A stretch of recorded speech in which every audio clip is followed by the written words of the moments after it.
Hello everyone, कैसे हैं आप लोग। सी सेट का ये जो सीरीज चल रहा है उसका आज हम डिस्कस करेंगे जो बेसिक न्यूमरेसी का पार्ट का चैप्टर 8 यानी कि सिंपल एंड कंपाउंड इंटरेस्ट। तो सिंपल एंड कंपाउंड इंटरेस्ट का जो पार्ट 1 में हम लोगों ने थ्योरी जो है थ्योरी को डिटेल में डिस्कस किया था। तो आज सिंपल एंड कंपाउंड इंटरेस्ट के हम प्रैक्टिस क्वेश्चंस कुछ सॉल्व करेंगे। तो अगर आप लोग ये सीरीज फॉलो कर रहे हैं तो आपको पता होगा कि बेसिक न्यूमरेसी के यहाँ पे number system, LCM and HCF, fraction, percentage, average, ratio and proportion, profit loss and discount, 7 chapter हम लोगों ने कवर कर लिए हैं। तो ये जो 8वां चैप्टर है इसका जो है आज हम पार्ट 2 डिस्कस करेंगे। तो जब भी हम लोग यहाँ पे डिस्कस करते हैं किस पैटर्न से करते हैं कि सी सेट का कुछ भी चैप्टर हो उसके पार्ट 1 में हम लोग जो है पहले थ्योरी को डिस्कस करते हैं और पार्ट 2 में हम लोग प्रैक्टिस क्वेश्चंस डिस्कस करते हैं। बिकॉज थ्योरी जो है बहुत ही इंपॉर्टेंट है। अगर आपको थ्योरी समझ में नहीं आएगा तो आप प्रैक्टिस क्वेश्चन कुछ भी सॉल्व नहीं कर पाओगे। और एग्जाम में क्या होता है कि आपको थ्योरी नहीं पूछे जाएंगे, एग्जाम में आपको प्रैक्टिस क्वेश्चंस सॉल्व करने होंगे। तो दोनों को ही इक्वल इंपॉर्टेंस हम यहाँ पे देते हैं। बेसिक न्यूमरेसी के यहाँ पे जितने भी चैप्टर्स है सब चैप्टर 1 बाय 1 हम लोग इसी पैटर्न से डिस्कस करेंगे।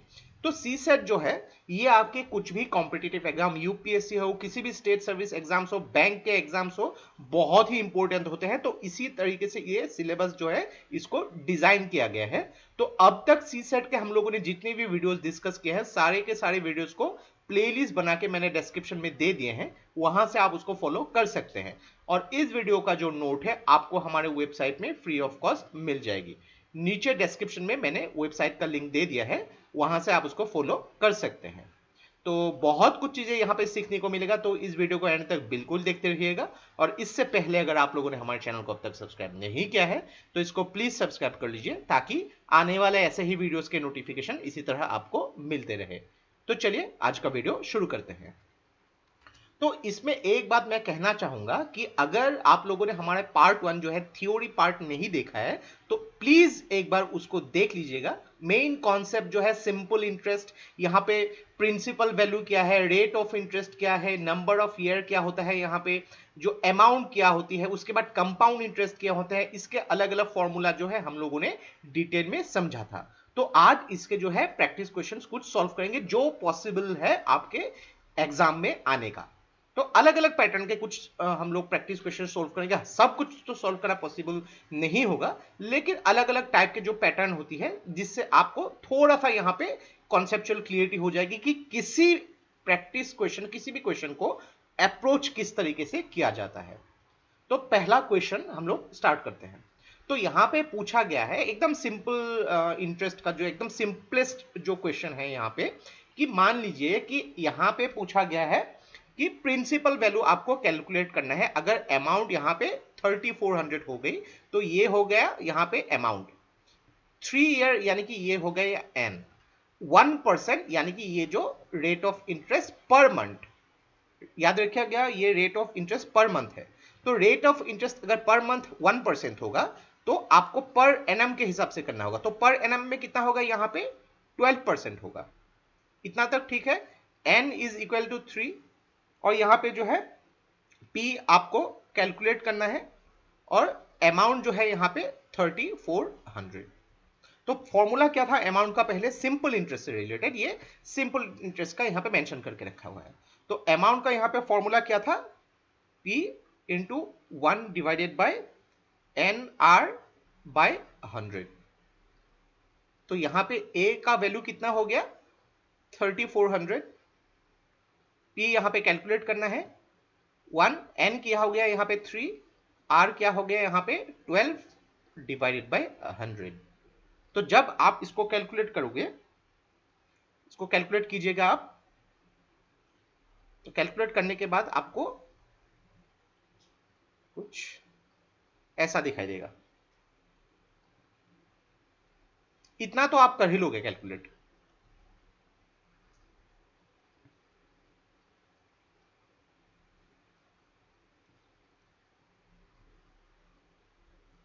सो P इज इक्वल टू 2500, यानी कि यहां पे प्रिंसिपल वैल्यू जो है 2500, यानी कि जिस व्यक्ति ने जो लोन लिया था यहाँ पे 2500 लोन लिया था और साल के 1% यानी कि एक साल के बाद अगर उन लोग को, उस व्यक्ति को जो है 12% सूद देना होगा, तो अगर 3 साल के बाद पूरे पैसा उन्होंने रिटर्न किया तो कितना देना होगा? 3400।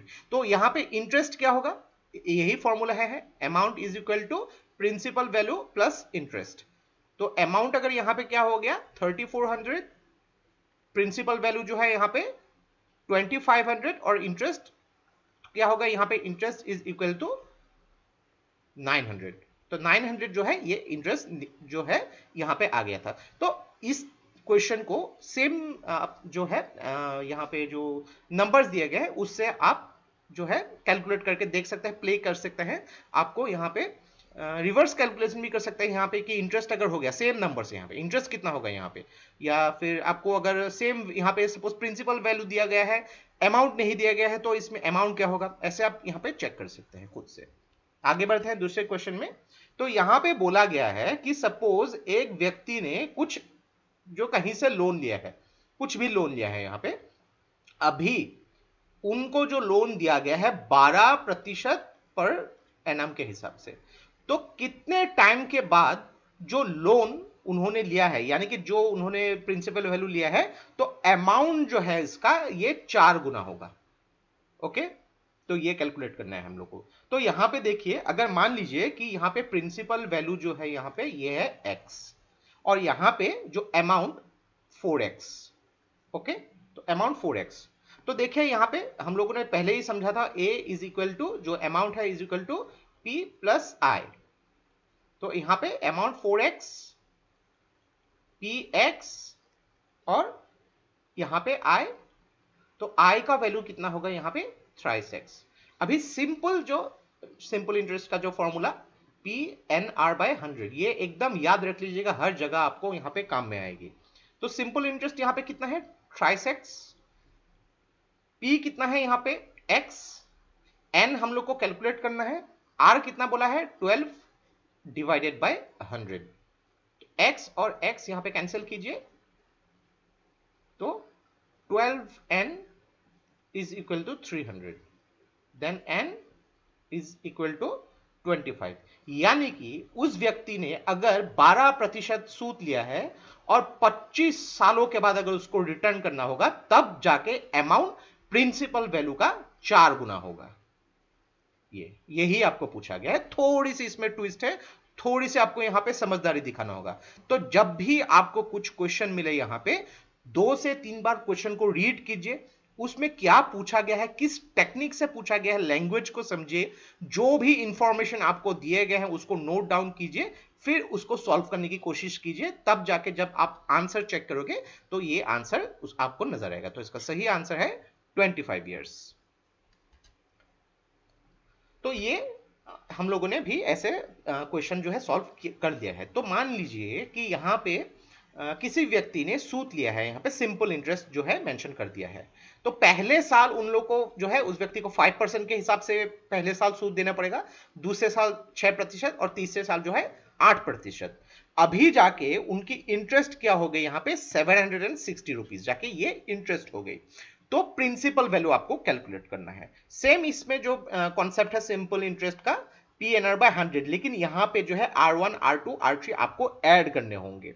तो सेम यहां पे अगर हम लोग करेंगे पी एन आर बाय 100, तो इसमें बिकॉज R1 R2 R3 है तो इसको ऐड करना होगा। तो यहां पे है प्रिंसिपल वैल्यू जो कितना है यहां पे, मान लीजिए कि प्रिंसिपल वैल्यू जो है यहां पे x हम लोग एज्यूम कर लेते हैं। तो यहां पे x प्रिंसिपल वैल्यू हो गया, r यहां पे 5 और पहले साल तो मल्टीप्लाई पे 1 प्लस 100। तो दूसरे साल सेम होगा यहां पे 6x बाय 100, तीसरे साल 8x by 100।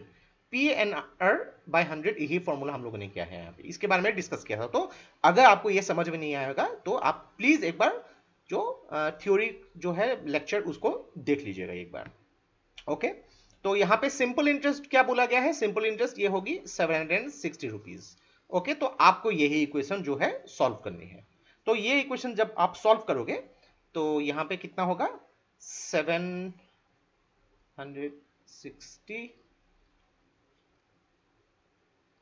Sorry 19x so x is equal to 19 यानी कि 4000, यानी कि इसका जो प्रिंसिपल वैल्यू है 4000, यानी कि 4000 जो उन्होंने उधार में लिया था, तो पहले वर्ष 5%, दूसरे वर्ष 6%, तीसरे वर्ष 8% के हिसाब से उनका इंटरेस्ट 760 हो गया था। तो आप इसको जो है ऐसे भी कैलकुलेट कर सकते हैं कि यहाँ पे जो है प्रिंसिपल वैल्यू दिया गया है, आप इंटरेस्ट कैलकुलेट कर सकते हैं इससे। तो अलग अलग तरीके से आप इसको ऐड करके जो है यहाँ पे चेक कर सकते हैं कि आपने जिस प्रोसेस से किया गया है ये सही हुआ है कि नहीं। तो इसका सही उत्तर है सी 400। तो ये थोड़ी सी अभी एक्सरसाइज थोड़ी सी यहाँ पे हैवी हो जाएगी, लेकिन सिंपल है, यहाँ पर डरने की कोई बात नहीं है। तो पूछा गया है कि सिंपल इंटरेस्ट का यहाँ पे है, अगर नहीं भी दिया है तो सिंपल इंटरेस्ट होगा। कॉम्पाउंड इंटरेस्ट अगर यूज करना होगा उसका फॉर्मूला तो मेंशन कर दिया होगा यहाँ पे। तो 1680 रुपीज ये 4 साल के लिए लिया गया है एट 7 इंटू 1.2% के हिसाब से पर एनम।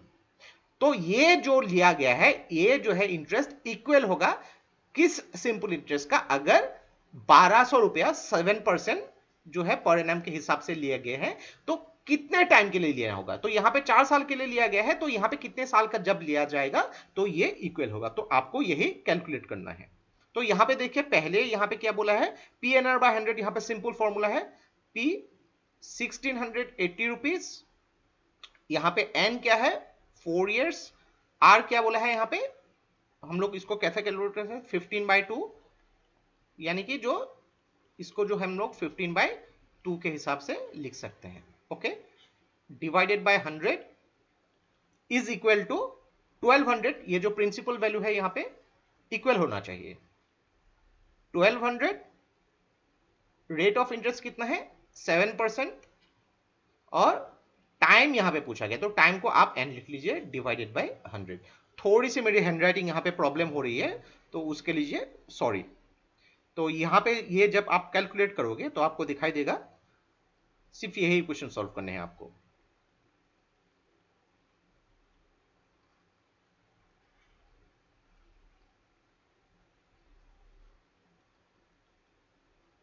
तो ये जब आप कैलकुलेट करोगे, आप सॉल्व कीजिएगा इसको, तो इसका रिजल्ट आएगा n इज इक्वल टू 6, यानी कि 1200 रुपया जो 7% के हिसाब से 6 साल के लिए लिया होगा, तो उसमें जो है इक्वल होगा इसके हिसाब से, इस कंडीशन के हिसाब से। तो इसका सही उत्तर है सी 6 इयर्स।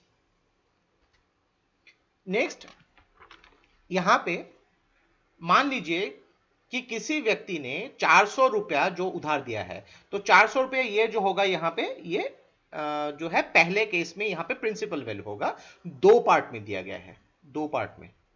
ओके, पहले पार्ट में और दूसरे पार्ट में यही 4000 उधार में दिए हैं। तो पहला जो है 8% सिंपल इंटरेस्ट से दिया गया है, और दूसरा जो है यहां पे 10% सिंपल इंटरेस्ट से दिया गया है। तो एनुअल इंटरेस्ट अगर यहां पे 350 रुपीज होगा, तो यानी कि दोनों की इंटरेस्ट अगर 350 रुपीज होगी यहां पे, तो 8% जो ये दिया था इसमें कितना जो यहां पे पैसे दिए होंगे। तो देखिए यहां पे मान लीजिए कि 8% के हिसाब से जो है पहले मान लीजिए x रुपीज उधार दिए गए थे, तो 10% के हिसाब से जो है यहां पे प्रिंसिपल वैल्यू जो दिए गए थे 4000 माइनस एक्स, क्योंकि इसी 4000 में से उनको उधार दिए होंगे। तो यहां पे रेट ऑफ इंटरेस्ट क्या दिया गया है यहां पे 350 rupees simple interest, 352 is equal to 8 जो रेट ऑफ इंटरेस्ट x यानी कि जो प्रिंसिपल वैल्यू इंटू 1 नहीं लिख रहे हम, डिवाइडेड बाय 100 प्लस जो ये 10% के हिसाब से, तो रेट ऑफ इंटरेस्ट यहां पे कितना होगा 10, प्रिंसिपल वैल्यू कितना होगा 10% के लिए 400 minus x, 400 minus x divided by 100। तो ये इक्वेशन आपको सोल्व करनी है। तो ये इक्वेशन आप जब सोल्व करोगे,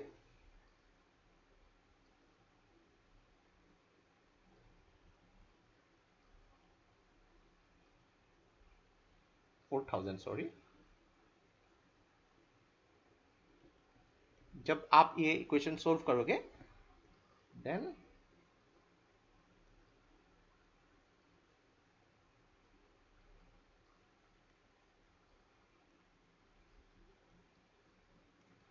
तो 8% जो उनको लोन दिया गया था पहले किस्ती में, ये जो है 2400 दिया गया था, तो दूसरे जो है इंस्टॉलमेंट में 4000 माइनस 2400 यानी कि जो है 1600 रुपया दिया गया था। तो इसका हम लोग को पूछा गया है कि 8% के हिसाब से कितना दिया गया था, तो 8% के हिसाब से उनको दिया गया था 2400, तो 2400 सी इसका सही उत्तर है। तो सेम क्वेश्चन को सेम नंबर से आप अलग अलग तरीके से भी खेल सकते हैं, तब आपके कॉन्सेप्ट्स और मजबूत हो जाएंगे। ओके, तो ये जो प्रश्न है यहां पे बोला गया है कि एक फार्मर, एक किसान ने यहां पे 4200 रुपया जो है उधार में लिए था यहां पे, यानी कि ये जो हो गया प्रिंसिपल वैल्यू 10% पर एनम, तो रेट ऑफ इंटरेस्ट यहां पे आर 10%। तो 5 सालों के बाद ये हो गया एन, यहां पे 5 इयर्स के बाद उन्होंने क्या किया, अपने जो जो भी थे वहां पे क्लियर कर दिया, लेकिन यहां पे 5000 रुपीज और एक काऊ भी उन्होंने दिया है। तो अमाउंट में क्या हो गया, यहां पे काऊ इंक्लूडेड हो गया है। तो कॉस्ट ऑफ द काऊ कितना है? ओके, तो यहां पे मान लीजिए कि काऊ की जो कॉस्ट है इज इक्वल टू एक्स। तो सेम यहां पे सिंपल इंटरेस्ट बिकॉज मेंशन नहीं किया गया है, तो आपको सिंपल इंटरेस्ट ही एज्यूम कर लेना होगा। तो simple interest is equal P N R by 100। तो पी क्या होगा यहाँ पे 4200, एन क्या होगा यहाँ पे 5 इयर्स के लिए, और आर क्या होगा यहाँ पे 10 डिवाइडेड बाय 100। तो जब आप इसको सॉल्व करोगे तो इसका सही जो सिंपल इंटरेस्ट जो होगा 2100। तो ये 2100 जो है ये सिंपल इंटरेस्ट। तो अमाउंट हम लोग ने जो कैलकुलेट किया था, amount is equal to principal value plus interest. तो यहां पे प्रिंसिपल वैल्यू कितना है, यहां पे प्रिंसिपल वैल्यू जो 4200, सिंपल इंटरेस्ट कितना हो गया यहां पे 2100। अभी अमाउंट पे क्या है, ये 5000 प्लस ए काउ, तो 5000 और काउ का प्राइस हम लोगों ने एक्स एज्यूम कर लिया है। सिर्फ ये इक्वेशन आपको सॉल्व करना है। तो 5000 plus X 6300 then S is equal to 1300, यानी कि उस काउ की जो कीमत है 1300 है। तो इसका सही उत्तर है 1300, यानी कि वो जो उन्होंने काउ दिया था इसमें ये अमाउंट के साथ इंक्लूडेड है, तो इसका जो प्राइस है यानी कि काउ का प्राइस 1300। हालांकि अभी के टाइम में 1300 में आपको काउ नहीं मिलेंगे, लगभग 15 to 20 के आपको हर काउ के लिए देना पड़ेगा, एंड एन अप्रोक्सीमेट अलग अलग जगह पे अलग अलग रेट होती है, लेकिन ये हम लोग का टॉपिक का मुद्दा नहीं है। तो काउ का जो एक्चुअल उत्तर है 1300। एक व्यक्ति ने यहां पे एक म्यूजिक सिस्टम खरीदा एट ₹8000। ओके, तो ये हो गया प्रिंसिपल वैल्यू। अभी उन्होंने क्या किया कि उनमें से जो है 3500 उन्होंने पे कर दिया, इसमें कुछ भी उनको सूद नहीं देना पड़ा था। मान लीजिए कि उन्होंने जो है 8000 का एक म्यूजिक सिस्टम खरीदा, 3500 उन्होंने दे दिया था, कुछ सूद नहीं देना पड़ा।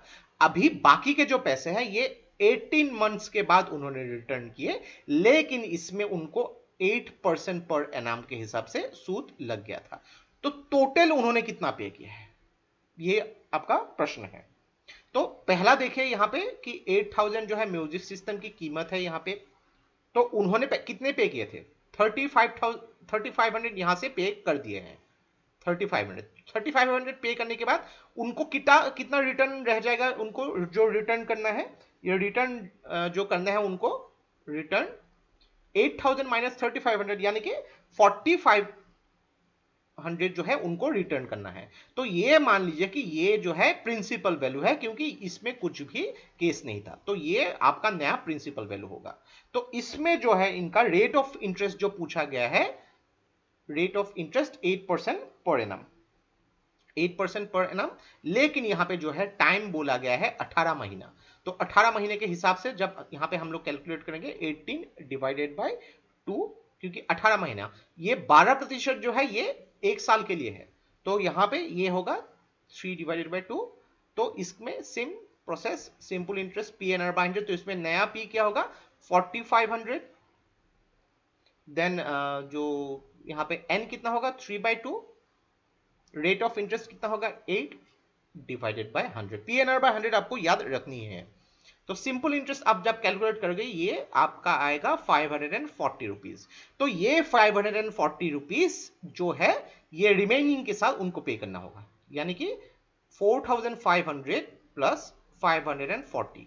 तो ये कैलकुलेट करने के बाद आपका ये आएगा 5440। ये जो है आफ्टर 18 मंथ्स उनको पे करने होंगे। ओके, लेकिन यहां पे पूछा गया कि टोटल अमाउंट उन्होंने कितना पे किया था, तो ये टोटल अमाउंट नहीं है, ऑलरेडी उन्होंने पहले जो है 3500 पे कर दिया था। तो ये 3500 एंड 5040 आपको ऐड करने होंगे, ये पहले तो उन्होंने पे कर दिया था उसके लिए, तो ये दोनों आपको ऐड करने होंगे। क्यों, वो व्यक्ति तो यही कैलकुलेट करेगा ना कि मेरे जेब से पैसे कितने गए। तो ये होगा इसका सही उत्तर, यानी कि उस म्यूजिक सिस्टम जो उन्होंने खरीदा था 8000 रुपीज में, तो उसको जो है अमाउंट जो है यहाँ पे 8540 रुपीज उनको पे करना पड़ा। तो इसमें इंटरेस्ट कितना होगा 5440, ये हो गया जो है, सॉरी 540, ये उसका इंटरेस्ट हो गया। तो ये हो गया टोटल अमाउंट। तो इसका सही उत्तर है बी 8540। ओके, तो ये कंपाउंड इंटरेस्ट यहां पे है, कंपाउंड इंटरेस्ट मेंशन किया गया है। तो देखिए यहां पे पूछा गया है कि 50,000 मान लीजिए किसी व्यक्ति ने उधार लिए 12% के हिसाब से एक साल के लिए। अभी अगर मान लीजिए कि उस व्यक्ति ने एक साल के बाद अगर उसका पेमेंट किया है या फिर हाफ ईयरली के हिसाब से पेमेंट किया है, दोनों में यहां पे जो इंटरेस्ट का डिफरेंस कितना होगा दोनों केस में। एज्यूम कर लीजिए कि अगर मान लीजिए कि उसी व्यक्ति ने जो है हाफ ईयरली हिसाब से पे किया है और हाफ ईयरली हिसाब से, तो दोनों में आपको पहले कैलकुलेट करना होगा। तो मान लीजिए कि ये पहले जो है 6 मंथ्स के हिसाब से और ये 12 मंथ्स के हिसाब से, हम लोग इसको देख लेते हैं पहले। तो मान लीजिए पहले 6 मंथ्स के हिसाब से यहाँ पे रेट ऑफ इंटरेस्ट कितना होगा, यहाँ पे जो 12% का हाफ होगा, यहाँ पे 12/2 इज इक्वल यानी कि 6%।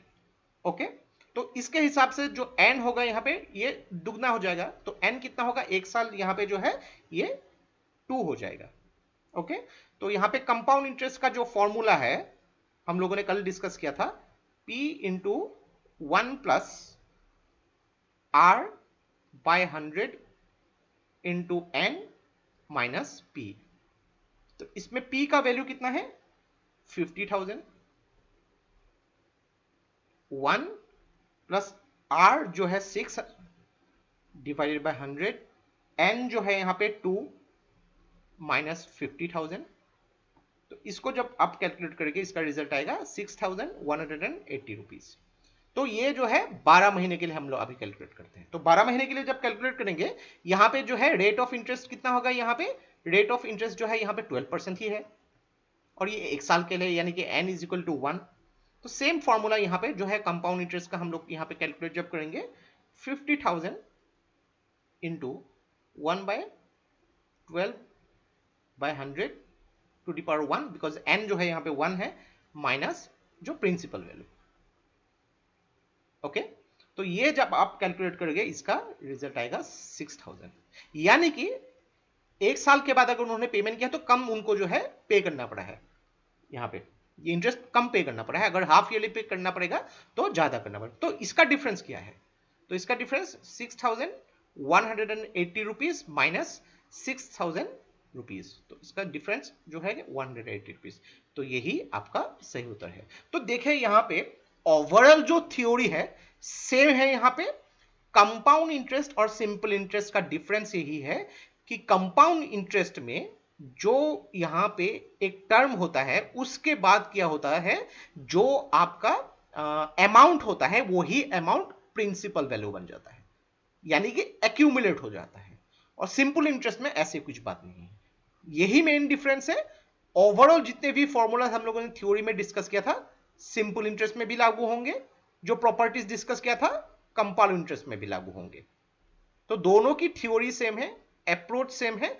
तो ऑलरेडी हम लोगों ने सिंपल इंटरेस्ट के लगभग 7 क्वेश्चन सॉल्व कर लिए हैं।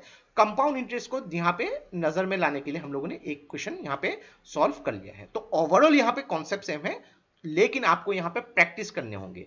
एटलीस्ट आप यहां पे मैं यही बोलूंगा कि 25 से 30 क्वेश्चंस अगर आप खुद से सॉल्व करोगे तो आपको काफी कॉन्फिडेंस आ जाएगा, पूरे कॉन्फिडेंटली आप यहाँ पे जा सकते हैं। अभी सॉल्व कहाँ करोगे, तो कुछ बुक्स भी मैंने यहाँ पे रेफर किया है। जो अरिहंत का जो सी सेट है बहुत ही अच्छी बुक है, कंबाइंड बुक है यहाँ पे। तो इसमें जो है अलग अलग पार्ट जो है यहाँ पे रीजनिंग, बेसिक न्यूमरेसी, कंप्रीहेंशन, सब कुछ आपको यहाँ पे मिल जाएगा। देन टाटा मैग्रो-हिल की जो जनरल स्टडीज की बुक है ये भी आप जो है रेफर कर सकते हैं, या फिर जो क्वांटिटेटिव एप्टीट्यूड जो है यहाँ पे डॉक्टर आर एस ओगलकर, तो यहाँ पे स्पेशली जो है बेसिक न्यूमरेसी के ऊपर फोकस किया गया है। 100 से भी ज्यादा क्वेश्चन हर चैप्टर में आपको मिलेंगे, लेकिन बहुत ज्यादा सॉल्व करने की जरूरत नहीं है। एटलीस्ट 50 भी अगर आप लोग जो है हर चैप्टर से कर लोगे तो बहुत ही कॉन्सेप्ट्स आपको क्लियर हो जाएंगे, यानी कि थ्योरी की पूरी कॉन्सेप्ट्स आपको क्लियर हो जाएगी। फिर किसी भी एंगल से आपको क्वेश्चन पूछा जाए आप उसको सॉल्व कर ही लोगे। तो इसी के साथ हमारा simple interest and compound interest का चैप्टर खत्म होता है। नेक्स्ट चैप्टर जो हम लोग डिस्कस करेंगे, पार्टनरशिप एंड मिक्सचर।